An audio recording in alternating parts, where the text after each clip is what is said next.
Margaret Owen. I think she's on the call. Uh, are you there, Margaret? I'm here. I'm here. Yes. Can you see me? I can, yes.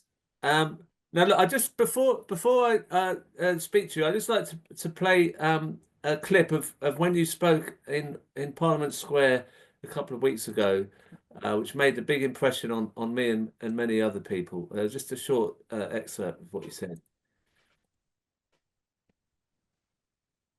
When those 6 people were held in Hammersmith Police Station about a month ago now, which is very near where I live, I walked there as a lawyer to go and see them.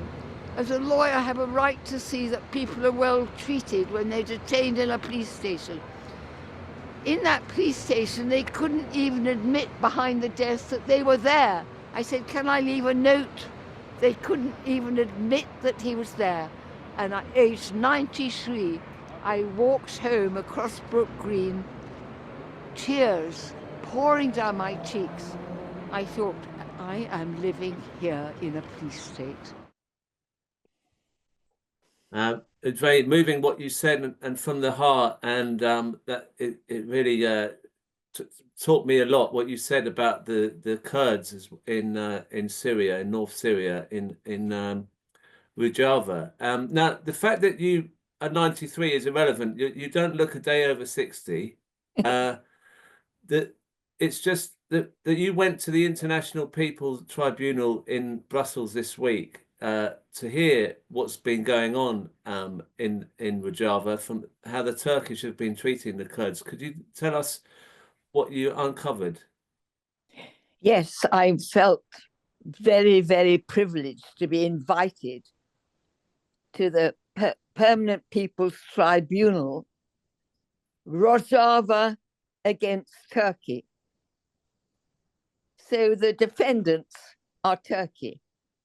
And what we heard over 2 days at the tribunal, with amazing panel of 8 eminent judges from all over the world, we heard the most incredible testimonies about what is happening right now in what we call Rojava, which is the autonomous administration of northeast Syria, which is where the Kurds are, where there is an incredible model constitution for everyone in Syria based on pluralism, freedom of belief, gender equality. It's the most amazing model for all of us. And intensely, particularly since 2018, Turkey, in collaboration with jihadists, has been raiding, using drones, targeting civilians, killing, disappearing, destroying infrastructure, actually trying to completely extinguish the Kurdish culture and the Kurdish people in northeast Syria. And what was incredible in those 2 days was hearing the testimonies, the courage of the people, particularly the women who spoke about what has been happening, particularly since 2018, when Turkey, and all the evidence is there, Turkey is working with jihadists, with ISIS, with all these extreme jihadist militias to extinguish the Kurdish people and the Kurdish culture. And what we heard, which was really almost making me sleepless the following night, was the testimonies of extraordinary brave women who talked about how they were abducted by the Turkish intelligence, kept in secret prisons, drugged and continuously raped, and subject to the most appalling sexual torture. And the fact that there were 2 women who were able to talk about it, because you understand, a terrible taboo to talk about your rape, that you're a rape victim. You know, that makes you almost the shame of the community. So it was incredibly brave that they said that. But also over those 2 days, we saw all the evidence of how Turkey has been bombing and raiding civilian infrastructures. We saw evidence about how they were targeting particularly women's rights activists, how they were killing children in schools, how they were how they were cutting off all the water and the electricity. There were maybe 300,000 displaced people after Afrin. And why it's really important to know this now today is what is happening just right now as I'm talking to you, Crispin. There are raids going on in northeast Syria. Turkey with its jihadist partners, because at the very moment the new lead on the transitional administration in Syria is Ahmed al-Sharaa. Ahmed al-Sharaa, that's HTS, born of Al-Qaeda, part of ISIS.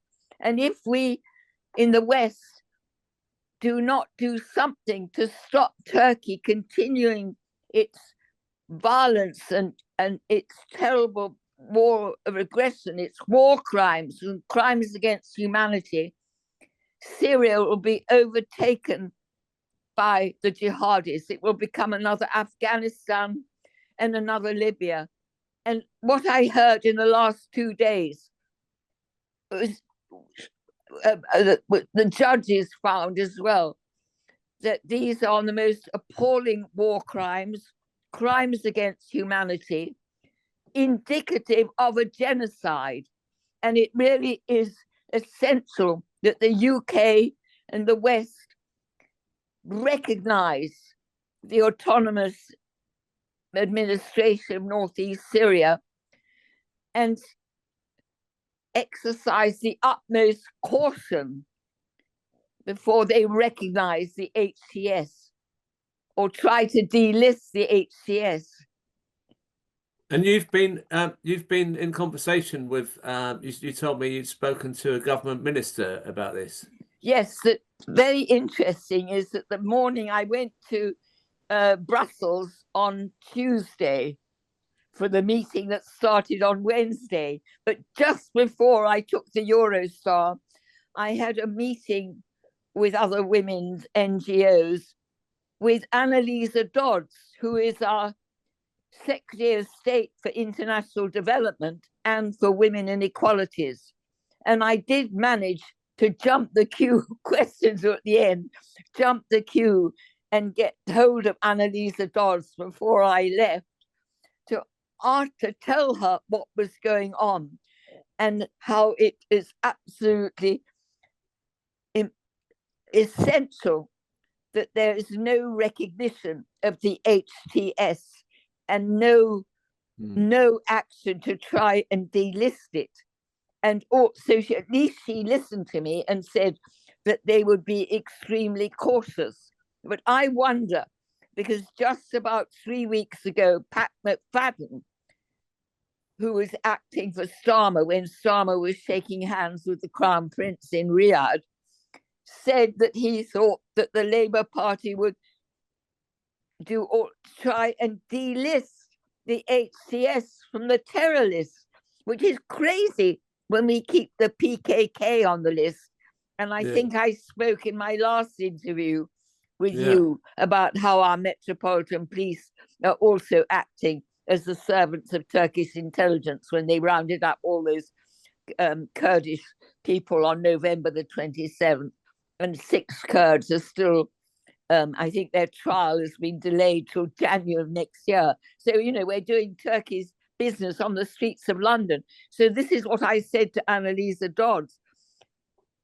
Right. Now, look, I just need to ask you, I need to ask you something because I'm been feeling a little bit down in the dumps about what's going on in the world, and seeing that you're going to Brussels, pushing your way through to barge your way through to meet Annalise Dodds, coming on here, going to Parliament Square, and you know you're doing all this. You're still fighting. How do you stop being depressed and just keep going? I mean, it's But I quite a think the difficult worst time. thing, okay, well, Crispin, the worst thing would be to be so depressed or so pessimistic. Then they would win if we all get so depressed that we can't feel we can't do anything. And we've got to be hopeful and we've got to be optimistic. And next month, I'll be in New York in March for the UN Commission on the Status of Women. Oddly enough, it's being chaired by Saudi Arabia, of all countries. But, you know, this is where women from all over the world will try and come together, except lots of them won't get visas because it's now Trump land. And you know what will happen, that a lot of the women from Muslim countries won't even be allowed to come. In fact, a sideline, I think that the UN should be in another country. It's madness for the UN to even to be in the United States of America when we've got a president who actually violates international law every time he opens his mouth. But we have to be optimistic because it's about women. And I've been in Rojava 3 times, and that's northeast Syria, and I wanted to go next week, but they can't get me across the border, so I cannot. There's a very good article in today's Observer by Natasha Walter, who was there 2 weeks ago. So I asked everyone listening to your program to read the Observer today, Natasha Walter. But they are the most extraordinary feminist movement anywhere in the world. And they are our model. And the model of Northeast Syria with pluralism, freedom of belief, justice, freedom for everyone, it's a model for every single country. And because of their model, they give us the strength and inspire us to go on. And there are more women in the world than there are men. And as Mary Robinson once said, in every country, there are serious men. And Crispin, I'm sure you're one of them, who understand that the oppression of women oppresses men as well. It oppresses the whole of society. I can also say, I have to say now also, why I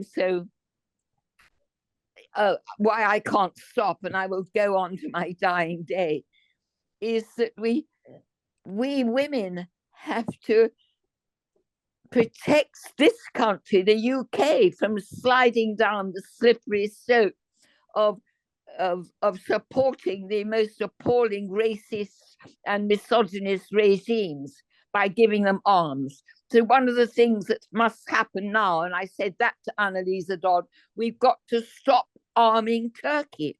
And here there's a parallel with Israel. We arm Israel and we arm Turkey. Oh, we arm Modi, who's killing Muslims in Kashmir. And I think probably it's ever since Brexit, we are putting trade arms sales. We prioritize these long before human rights. It says we, the UK, are now going to become a pariah state as well, because we're seeing more and more that our police are less independent. We're even worried about our justice system, where we're losing our right to demonstrate, to freedom of expression. Look at all the arrests that have been made when we march for Palestinians. But so your question was, why do I go on? We must go on, because otherwise we're betraying these incredibly brave women who are fighting and risking their lives every day in the cause of justice and equality and peace. I needed to hear that, Margaret. You've put some, you've inspired me, and you've made me feel like I need to keep going on and not get too down in the dumps and think about other people who are much worse off than I am. I really appreciate you coming on, and hopefully we can speak again soon. Yeah, because I just want to say that the evidence we saw over 2 days on video and sometimes live was all the evidence that this is a genocide against the Kurds. We just saw how children were killed, targeted in playgrounds, how we heard about what happened to the women. We saw, you know, I mean, we saw the most incredible evidence, which is all indicative of a genocide. And you can see that report. You can Google and see that report of the Permanent People's Tribunals. I hope everybody will look at it and read it. Thank you so much, Crispin, for having me on your program. Thank you for coming on. Good to see you. Thanks.